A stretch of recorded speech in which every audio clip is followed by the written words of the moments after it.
Good afternoon, ladies and gentlemen. I am Carlos Kanahashi, and welcome to the One Inclusion Live Weekend Edition for Saturday, June 13, 2020. This is a production of Incluradio and Ka-Inclusion Network led by President and Founder Soroylan Marlang. We're broadcasting live via the Incluradio Facebook page, and also will also be uploaded later via the Inclusion Network YouTube page. This afternoon, I would like to share with you some of the news highlights from June 8 to 12.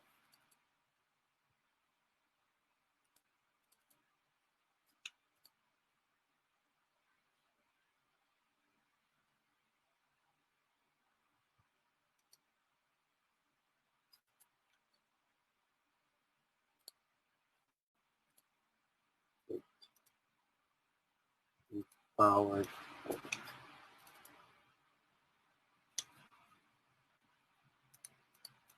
Guys, excuse me. Okay.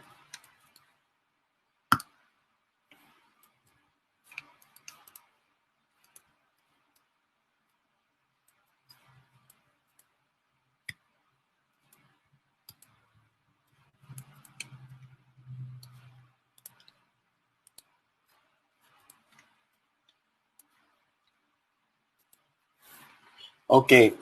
Our topic for today, for the One Question Weekend, is news from the week that was June 8 to June 12, 2020. So what happened last June 8? So June 8, the 20 lawmakers stepped back from terror bill. 15 members of the House of Representatives had their names stricken out as authors of this controversial terrorism bill, while at least 5 others retracted or corrected their vote amid a groundswell of opposition to the controversial measure feared as a potential state weapon against DICEN. So among these are Binyan City Representative Marlene Alonte, Ilocos Norte Representative Ria Fariñas, Agusan del Norte Representative Lawrence Fortun, Manila Representative Crystal Bagat-Singh, Magsasaka Representative Argel Kabatbat, Magdalo Artilis Representative Manuel Capuchan III, Quezon City Representative Anthony Peter Crisologo, Laguna Representative Ruth Mariano Hernandez, Iloilo City Representative Julian Baronda, Iloilo Representative Michael Goriseta, Sama Representative Shari Antan, Lauren Legarda of Antique, Aurelio Gonzalez Jr. of Pampanga, and Emelina Escudero of Sorsogon. Well, these members of the House of Representatives, these people listed there, they need to step down because of that. Some they need to resign because of the controversial anti-terror bill, the one that will be replacing the Human Security Act. Okay. Fake accounts surge on Facebook as schools targeted. Thousands of fake accounts that bore the names of University of the Philippines students and Putin alumni were created over the weekend on Facebook, reigniting widespread fears over disinformation and privacy that have been plagued the social media giant for years. Students of the LSU in Manila and in Cavite, as well as those of UP Cebu, University of San Carlos, and San Jose Recoletos in Cebu City were also affected. Excuse me. Cebu province has 10 cases of COVID-19 on June 8. Last Monday, June 8, Cebu province provincial governor Gwendolyn Garcia announced that there are 10 new COVID-19 cases in Cebu. Consolacion has 4 new cases. Talisay City has 3 new cases based on on the report made by Talisay City Mayor Samsam Gulas, this includes a health worker who works in a hospital in Cebu City. While the last 3 new COVID-19 positive patients for the day in the province are from Minglanilla, Balamban, and Tabuelan towns that has each a new case. Garcia said that the patient from Tabuelan, however, had long been residing in Cebu City. Gwendolyn Garcia said the capital was still reviewing the declared address of the patients, as some of them were still using their hometown in the declared address despite having settled in Cebu City. No face-to-face classes until COVID-19 vaccine is available.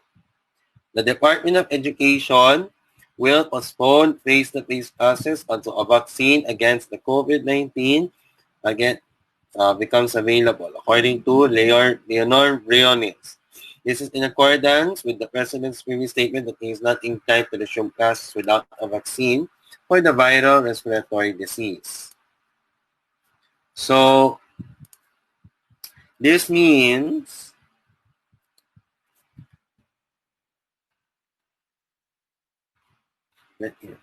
try to watch this video, guys.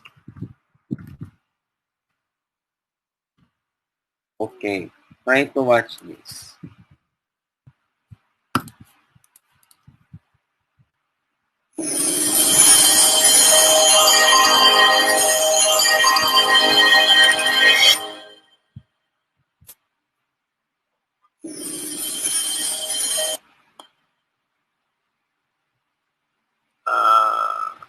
Pag nandiyan na yan, ako na ang magsabi labas na pag hindi ka lumabas, hilain kita sa labas, dito ka. Sige, pasyal lang. Kaya may bakuna na yan. Bakuna mo na tapos but without the vaccine, it's really danger. It spells disaster. So, yun. Mask, hugas kamay. Mga bata, wag muna. Yung opening ng classes, that's a very... I will not allow the opening of classes na dikit-dikit yung mga bata. Bahala na hindi na makatapos. For this generation, wala na matapos na doktor pati engineer. Wala. Kasi hindi na wala ng aral. Laro na lang. Unless I am sure that they are safe. It's useless to be talking about opening of classes. It's problem. Para sa akin, bakuna muna. Pag nandiyan ng bakuna, okay na. So, remember that. Pati yung mga mayors, governors, kindly remember that they are Filipinos and that there's only one body, the government through the task force who can make pronouncements about lockdowns, about quarantine or sequestration of whatever. Mahirap yan. Isa lang ang gobyerno. The national government makes the pronouncement. You just follow. And itong sabi nga ni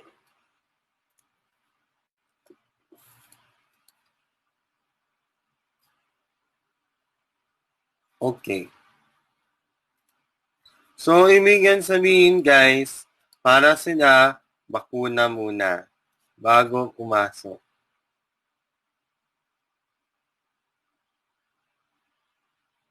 Okay? So, we have a breaking news for today. As of 4 p.m. today, the Department of Health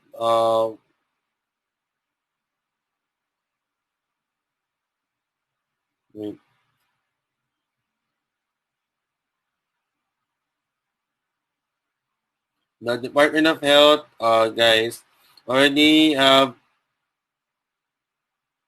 it surpasses 25,000 cases of COVID-19 into the country.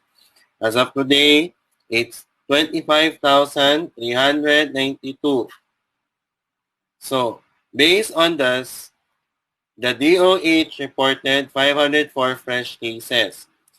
Metro Manila has 246 fresh cases.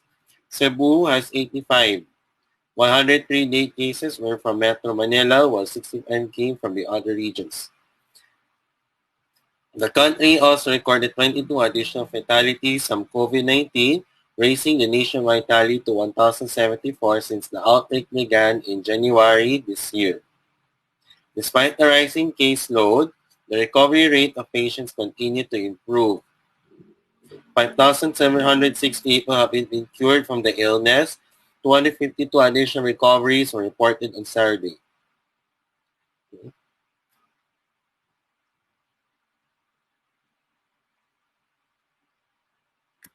Okay, moving on.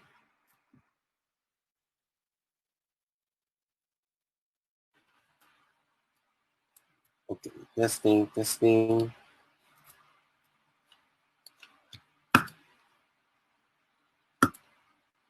For June 9.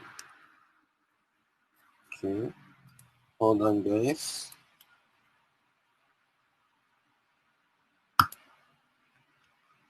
Okay, faking Facebook accounts a criminal offense, says DOJ.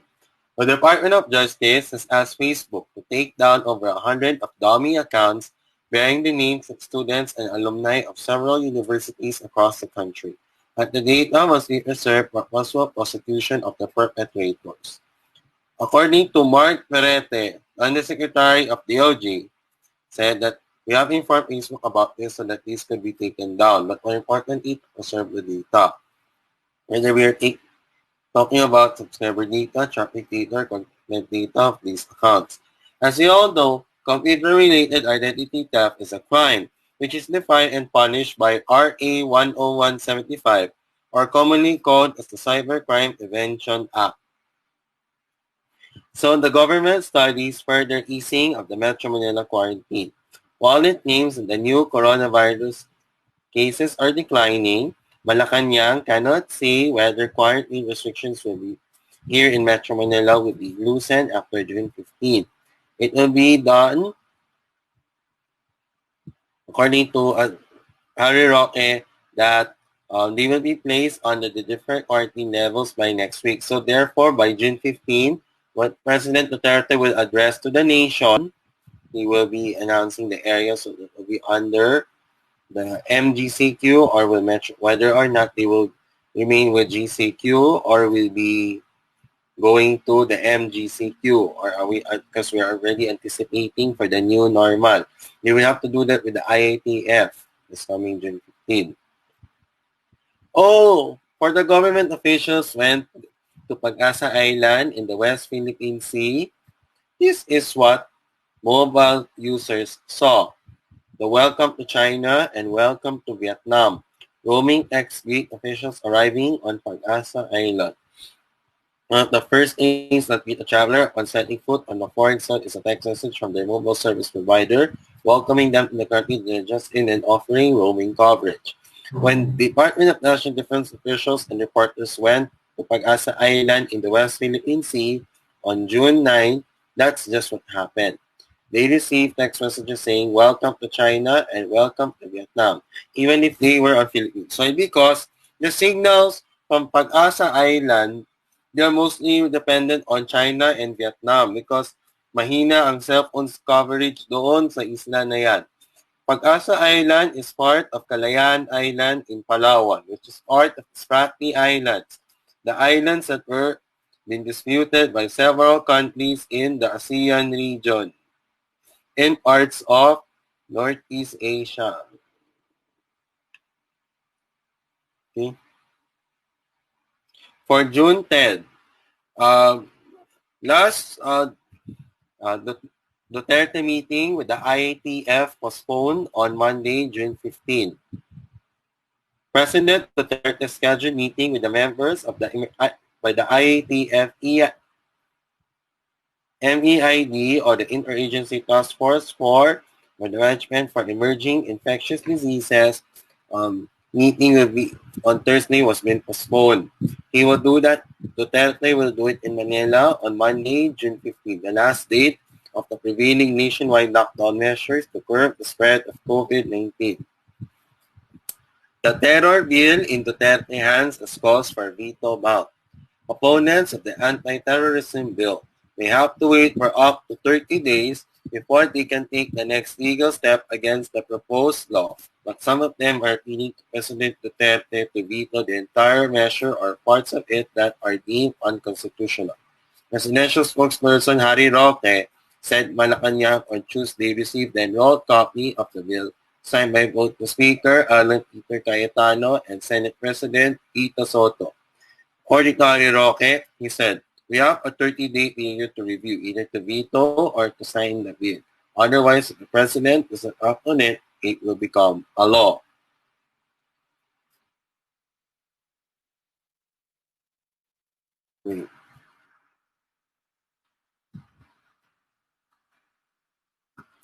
Catholics must fill up a form when going to church. The diocese instructed priests to tell the faithful to bring their pens when they go to church to hear Mass. At the entrance door of the church, they will be given a form which they can bring. They can fill out the forms upon sitting in the pews, giving their name, address, contact number, date and time the Mass attended, and seat number. According to Pasig Bishop Milo Vergara, churchgoers can hand in the accomplished forms at the doors as they exit after Mass, adding that these can include other methods of tracing feasible in their parishes. Those who will go to attend Mass in Manawag Church in Pangasinan will also be required to register before entering the church. We have instituted more stringent measures. For instance, to aid potential contact tracing, we require Mass goers to write down their names and contact numbers before they allow them to enter the church.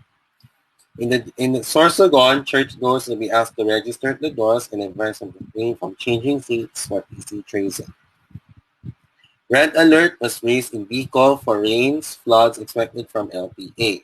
The entire region of Bicol was placed on red alert for heavy rains and flooding as it braced for a low-pressure area in the next 48 hours. The Regional Disaster Risk Reduction and Management Council, RDRRMC, directed all local disaster councils across the region to be on the highest level of preparedness for the weather disturbance. Okay?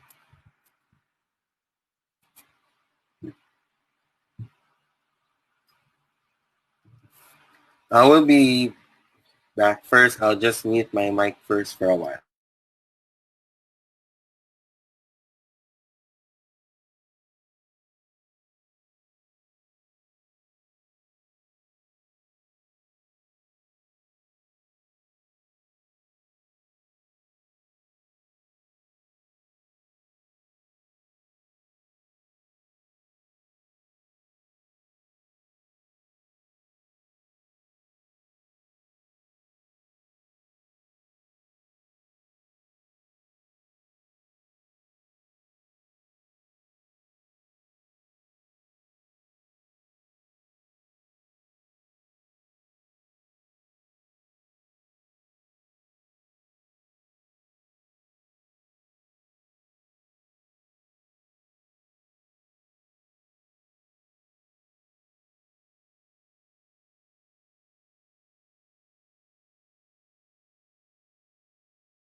Welcome back.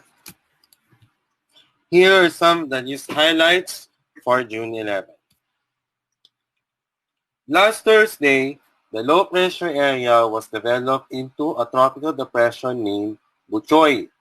it was converted into a tropical depression. Okay, as you can see here from this map, this typhoon was on 50 kilometers east-northeast of Veracatanduanes, and later there was a high at the time. There was a high chance of converting this into a tropical depression, which is called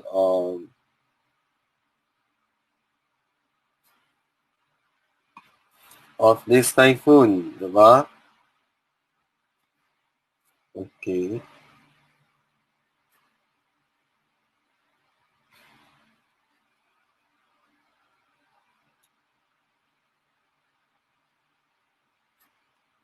A Filipina cruise ship worker commits suicide while awaiting repatriation. A female cruise ship worker awaiting repatriation to the Philippines died in an apparent suicide amid the coronavirus pandemic. According to him, he said, "It is my sad duty to report that a 28-year-old female mariner committed suicide in her cabin in the ship, where she had to stay because repatriation flights back to the Philippines have been suspended." Last Thursday, the coronavirus cases rose to 24,175. The number of coronavirus cases in the Philippines rose to 24,175 last Thursday, according to the Department of Health. The new number came with the addition of 443 confirmed cases on Thursday. Of this, 253 are fresh cases, while 190 are late cases. Fresh cases are results validated and given to patients in the last 3 days. Late cases are results given to patients 4 days or more, but only validated recently. Of the 443 new cases, 19% were from Metro Manila, 16% from West Central Visayas, 65% from other parts of the country. The DOH reported 9 new deaths, leading to the total death toll of 1,036. Meanwhile, 270 more infected persons recovered, leading to total recoveries of 5,165. 745 prisoners, 125 personnel in Philippine jails test positive for coronavirus. In a span of 3 weeks, over 200 prisoners and dozens of personnel in Philippine jails tested positive for the novel coronavirus disease, or the NCOV, or which is called today as COVID-19.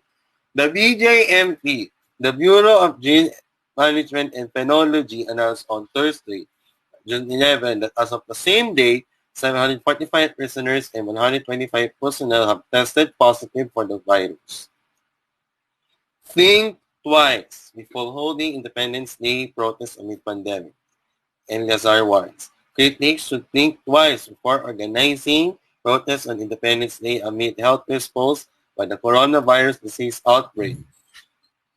According to him, he said, "First, we would like to advise those who will hold rallies to think twice, since we have a pandemic and our problem there is that they might be included in the statistics of infection." Okay? According to Police Lieutenant General Guillermo L. Lazar, Joint Task Force Chief of the Joint Task Force COVID Shield, this means that in compliance with the orders issued by the IATF and the Office of the President, they need to stop mass gatherings to prevent the spread of COVID-19 into the country.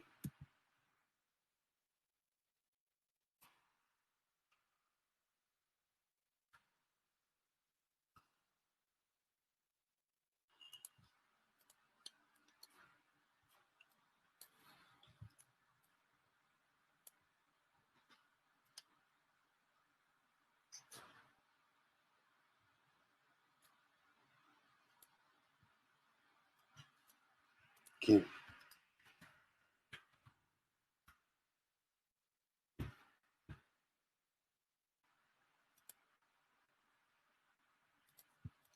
Okay. Ay hindi ang mga nakaupo sa Malacanang. Okay. June 12. Philippine Independence Day yesterday. This one, the Philippine Independence Day protest, or aka Manyanita. So, vote in. The protesters against the proposed Anti-Terrorism Act of 2020 held a protest in the University of the Philippines in Diliman yesterday during the celebration of the 122nd Independence Day. Despite the government ban on mass gatherings due to the COVID-19 pandemic. Among them was actress-activist May Paner, costumed as Metro Mayor's controversial police chief Major General Devon Sinas. Activists throughout the country and in DLSU in Manila joined the clamor against the controversial measure, now awaiting the signature of our President Duterte. Here are some of the footages from the Mañanita protest. Here we go.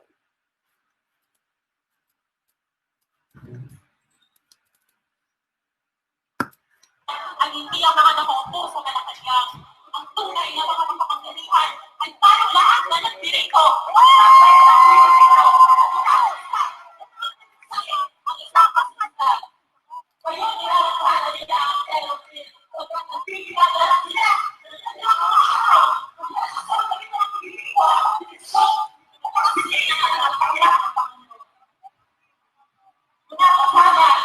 Sa isang pandemya at napagpapuan ng pagkakakulong, tayo ang tunay na may kapangyarihan. Tayo ang lunas. Sa isang kapang-aabuso, sa diskriminasyon at mga anpusta, tayo ang lunas. Sa isang tabaya, pahirap at pasis ng diktador, tayo ang lunas. Kaya sabay-sabay natin isigaw ang mga kasama. Naki-Beki! Wag na sabot! Ang protesta! Ang kailan paglaban! Kaya ngayon, taas ko ang pagpupugan sa ating lahat. Maraming salamat po. Maraming salamat. Maraming salamat po.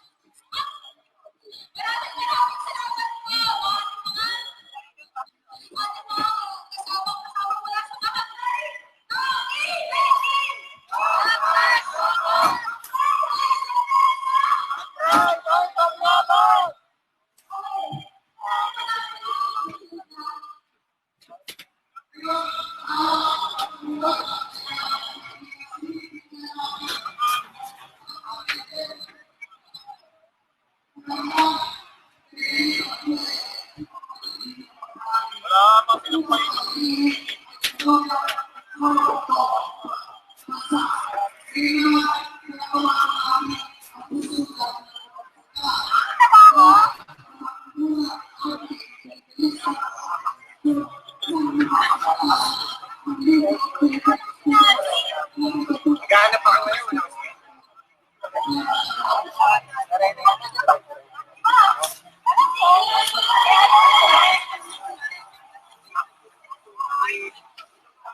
Another video, guys.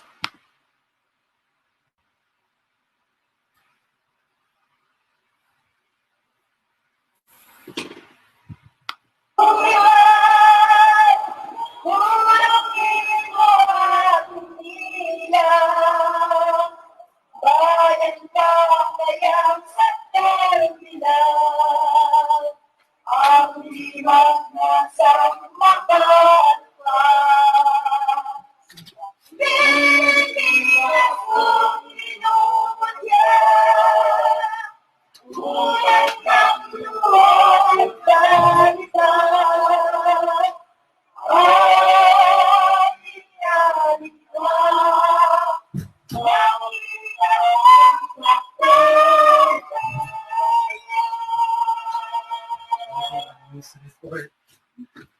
news.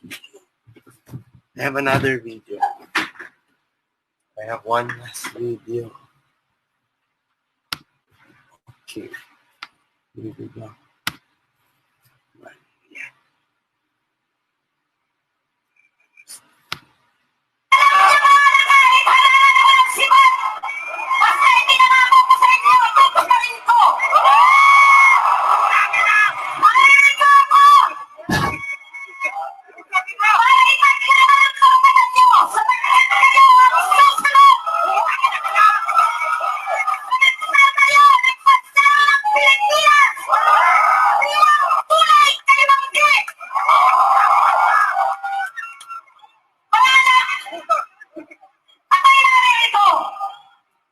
Sapagkat sa puso ko at isip ko, hindi tayo dapat magkaroon ng batas na terror bill. Hindi terrorismo ang mga nasa Pilipinas. Ang Pilipinas ay hindi terrorist country. Kung meron ng terorista, yan ang gusto nagtatag ng terrorist bill. Sige po! Yan ang DDS, mga tayhang supporters! Pinungunan ko! Pero putang niya! Ipinatigil mo rin sa kanila ng mura! Nawala yung mura! At kanilang tinatawag sabay-sabay! Ay siya ang kanyang inigulo! Hindi ba niya naiisa? Ang terrorism pa ng pagkulang! Ngayon ay natutulong ng mura! Ha? Meron ba din ang mga DDS? Kung meron naman, pakinggan niyo ang aking sasabihin! Di ba pinagmura ko kayo ng isang araw? Ay sapagkat gusto kong ipatama sa inyo kung ano ang salitang iniidolo nyo. Masakit, di ba? Masakit murahin! Masakit makarinig ng hindi maganda! Eh, putang niya! Good morning! As I come and see to you. Ay! Thank you! Manyanita! Ngayon pa manyanita sa akin! Pero syempre, Happy Independence Day! Ha? Kalayaan! Diba? Meron tayong kalayaan! Pero ako, tinatanaw ko lang naman kayo para siguraduhin kayo ay nagpa-practice ng social distancing! Hoy! Tikit-tikit kayo dyan! Ano ha? Sino tumawag sa aking kupal kanina, ha? Hoy! Pakuha ang pangalan ng batang yan, ha? Tinawag mo akong kupal?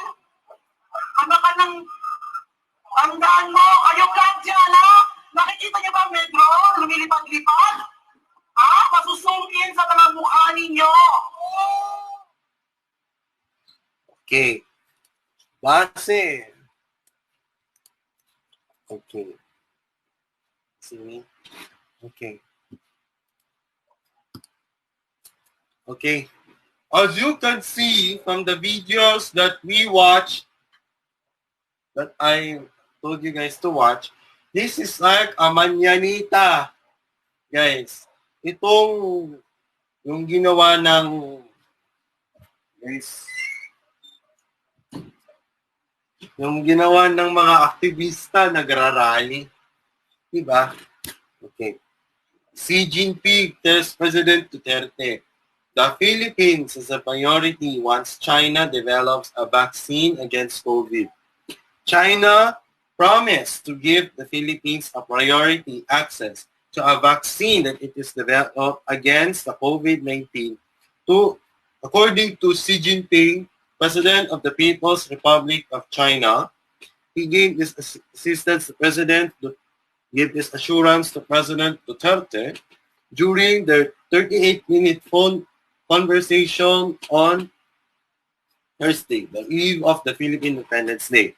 The Xinhua, the Chinese news agency, reported that they inactivated COVID-19 vaccine could be ready for the Philippine market as early as the end of this year. Stranded OFWs forced to sleep under flyover. The last groups of overseas OFWs and health locally stranded individuals who have been stuck for 2 weeks at the NAIA was finally moved to a quarantine in Manila on Friday, but there no guarantee that the next batches would no longer face for the same predicament, given the vague and seemingly contradictory statements coming from officials tasked to look after their welfare. So, what does this mean? These OFWs were sleeping in front of the NAIA Expressway. This is when they were stranded while they're finding a way to go back to their provinces. But because but remember, this year, because of the pandemic, because of the travel ban and everything to the provinces due to the community quarantines, yan. Okay? The President of the Philippines, Rodrigo Duterte, and the President of the People's Republic of China, Xi Jinping, discussed the pandemic response over the phone. On Thursday night, just a day before the Philippine Independence Day, President Rodrigo Duterte called Chinese President Xi Jinping. They said that to the management of the Chinese embassy. The post on the social media by the Chinese embassy said that the two leaders discussed their respective governments' response to the COVID-19 pandemic and the cooperation between the two governments. A Cebu mayor test positive for COVID-19. Mayor Junard Ahong Chan of the Lapu-Lapu City in Cebu is now isolated.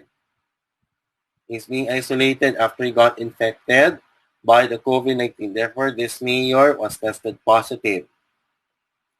Yesterday, the Philippine Atmospheric, Geophysical, and Astronomical Services Administration declared the start of the rainy season that because they were being satisfied by the criteria, the Pag-asa already declared the start of the rainy season. The occurrence of scattered thunderstorms, Tropical Depression Buchoy, and the Southwest Monsoon Habagat during the last 5 days have brought a significant amount of rains over the western sections of Luzon and Visayas. This satisfied the criteria of the start of the rainy season in the areas affected by Habagat, which will continue to experience scattered to widespread rains and thunderstorms in the coming days. However, such rain events may be followed by dry periods or monsoon breaks that could last for several days to 2 weeks. The Philippine Atmospheric, Geophysical, and Astronomical Services Administration, Pag-asa, will continue to closely monitor the situation and updates and advisories should be issued as appropriate. The public, the Filipino people, and all the concerned agencies, the local government units, and the local disaster risk reduction and management councils are strongly advised to take the steps necessary or the precautionary measures against the impacts of the rainy season, especially to monitor updates from Pag-asa, especially during the thunderstorm advisories and the heavy thunderstorm or rainfall advisories and heavy rainfall warnings issued by the Pag-asa Regional Services Division. This will also affect the increase of the water levels in all our dams throughout the country. That's why because of the effects of the habagat.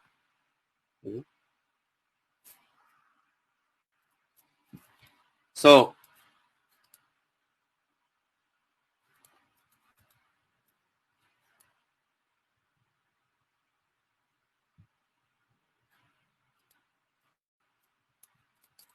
and yesterday, Wait. Perfecto Yasay. We have the death. We have a very sad news. Perfecto Yasay.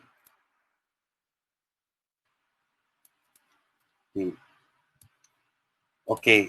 Former DFA Secretary Perfecto Yasay died at the age of 73. This was announced yesterday.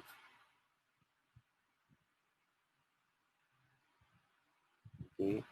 The Malacanang already extended the condolences to Perfecto Yasay's family and friends. Okay.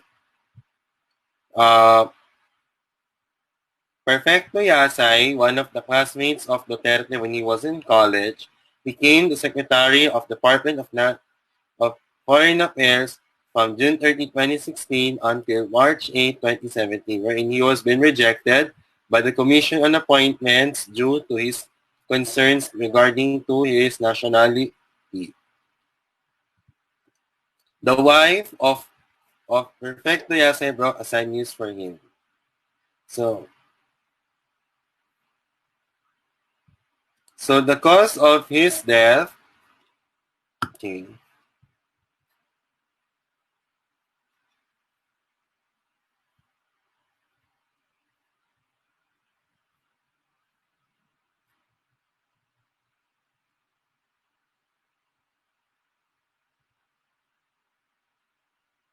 So,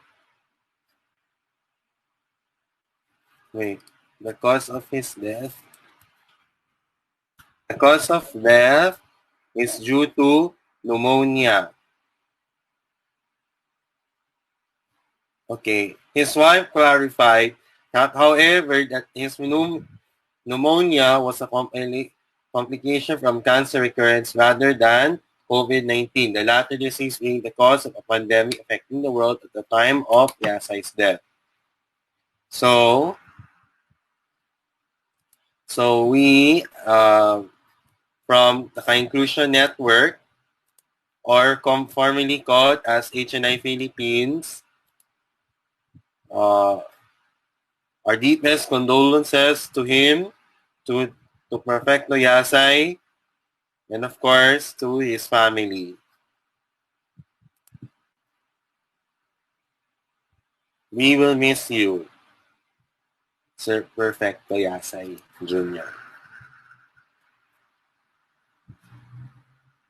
And because of this, his death, for those who guys are watching, please join us now for a moment of silence.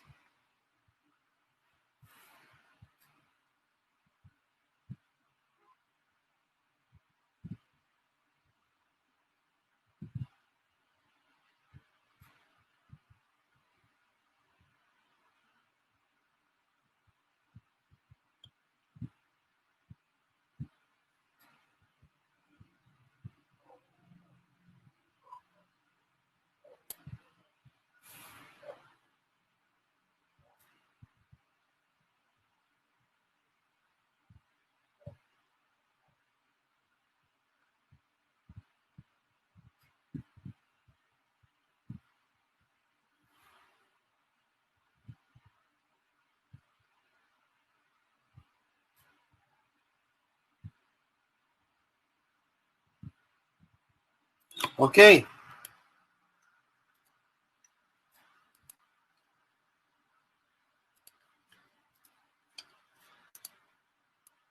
So, okay. Let's have some commentaries.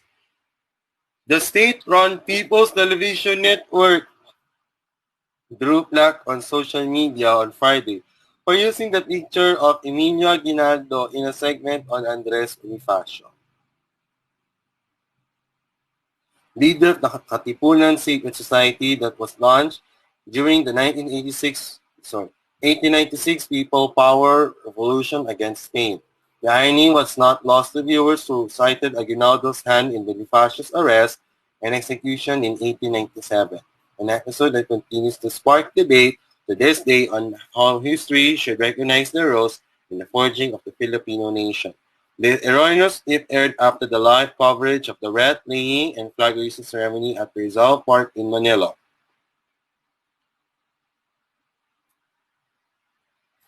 marking the 122nd years of independence. The riots were led by Executive Secretary Salvador Mediadea on behalf of President Rodrigo Duterte. The government station issued an apology immediately after the inquiry sought its comment, but not before viewers had a field day bashing the network for the boo-boo.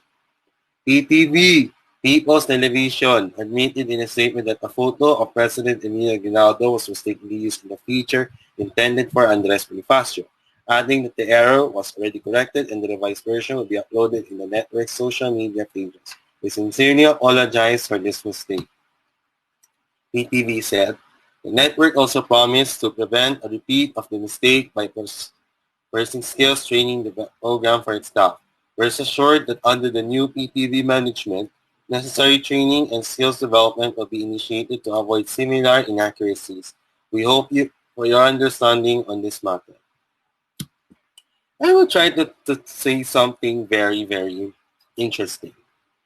Getting lost yet found in God's grace. In this time of uncertainties, it is normal to look for assurance on how we can survive and fight for our security. It is a continuous act of hope, seeking for our daily sustenance. We are indeed in the middle of a battle, surviving from the invisible enemy and its effects. This pandemic created a huge impact in our everyday lives. We may have eased up some of the things that we were deprived of for the past months, but the lingering danger that surrounds us continues to cause fear among us. However, there are also positive outcomes brought by the crisis.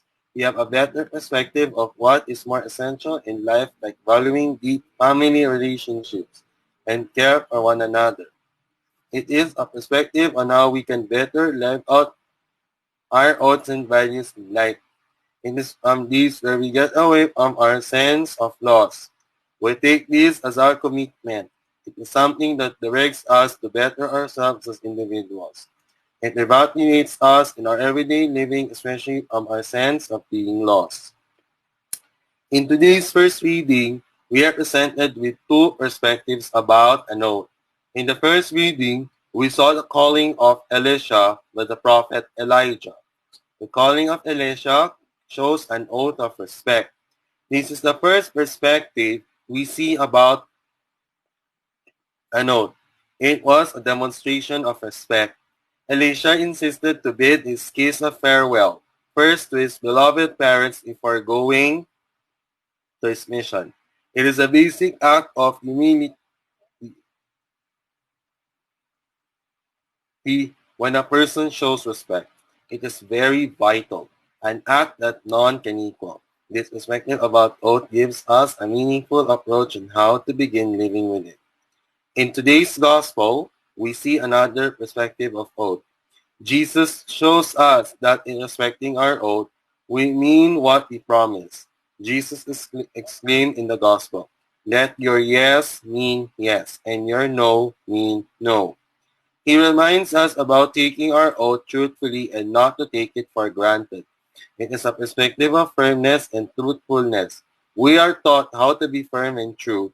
We must not make heart-free or empty promises, but rather to fulfill it with firmness and truth. Today, Today, we also celebrate the memorial of Saint Anthony of Padua. In his life, he showed us how to give respect and to stand firm to the oath or promise we hold in life. He had a serious illness at the beginning of his vocation, preventing him from doing his mission. However, his willingness was not hindered to fulfill what he promised to do for good. He was gifted with eloquence, and his preaching had been a way for him to do his mission for God. Saint Anthony of Padua is also the patron saint of lost items. He is invoked thousands, maybe even millions of times daily to help people find things that they have misplaced. The reason why Saint Anthony is so often called upon for help in finding lost or stolen items can be traced back to an incident that took place during his stay at the Franciscan monastery in Montpellier. There, Saint Anthony was tasked with teaching theology to the novices. One of these young men, tired of the monastic life, decided to leave the monastery, taking with him a book of Psalms belonging to Saint Anthony. This book was of tremendous value to the saint, as he had copied it and annotated himself. Saint Anthony not only prayed for the book to be returned to him, but also prayed for God to have mercy on the novice's soul. The story goes that while on the road, the novice encountered a demon who threatened to kill him if the youth did not return to the monastery. The novice retraced his steps, prostrated himself at Saint Anthony's feet, returned the book, and begged forgiveness.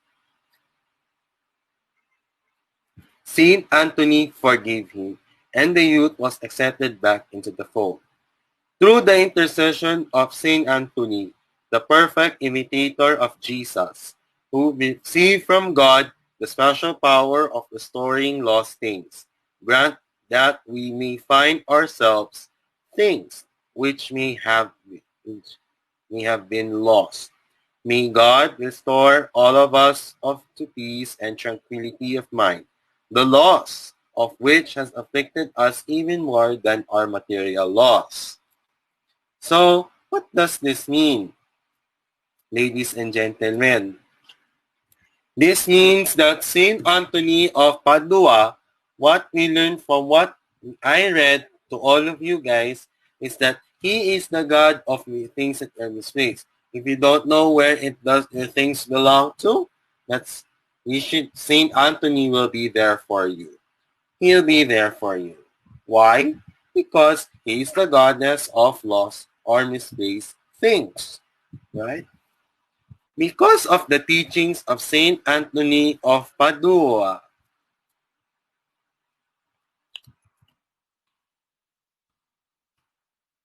Saint Anthony of Padua, he is a Portuguese priest and a friar of the Franciscan order. He was born in Lisbon, Portugal, and died in Padua, Italy. Okay? What we have learned from him?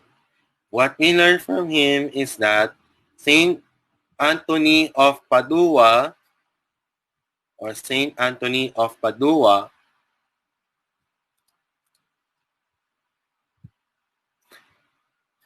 is when he is known by his contemporaries for his powerful teaching, expert knowledge of the scripture, and undying love and devotion to the poor and the sick.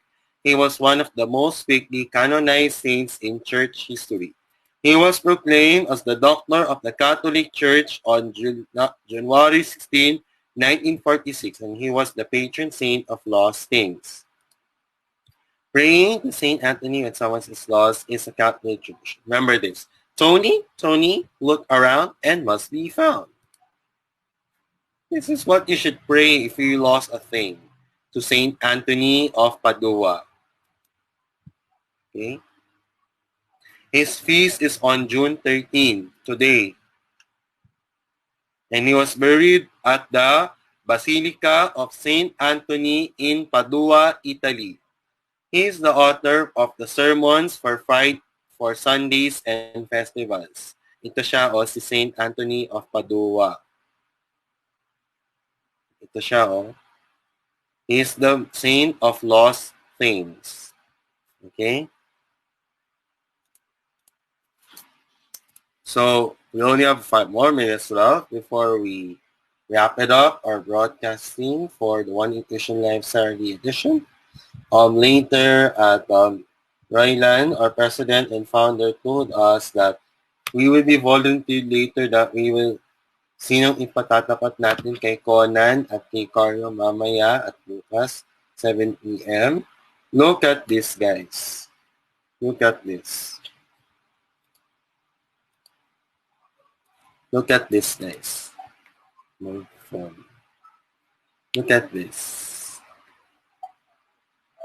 This is Conan, right? The controversial member of HNI. He has a professional microphone. They will hold a comedy show later at 7 p.m. Our org will face Conan during the comedy show. Okay?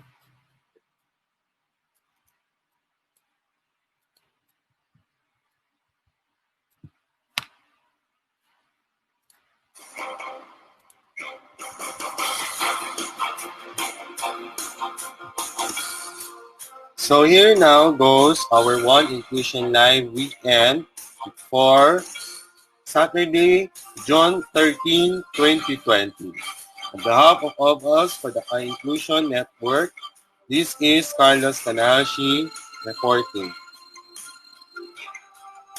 Okay. Tomorrow on Inclu Sports, LeBron James' first game in 2003. But before that, FPJ, the King sa Inclu Sports. Iyo ang Tundo, akin ang Cavite.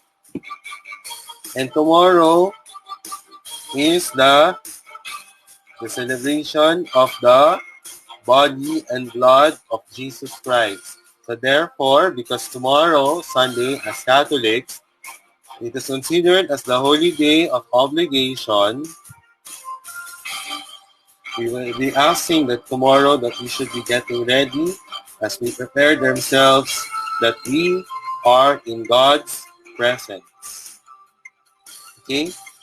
Ryan will be there with me later and the rest of the HNI members in the next 1 hour at 7 p.m. for the comedy show of Conan and Carlo. So that we will have the time to tapatan natin sila mamaya. Dahil sa ginawa nilang, dahil sa pagsisira ng reputasyon ng HNI Philippines.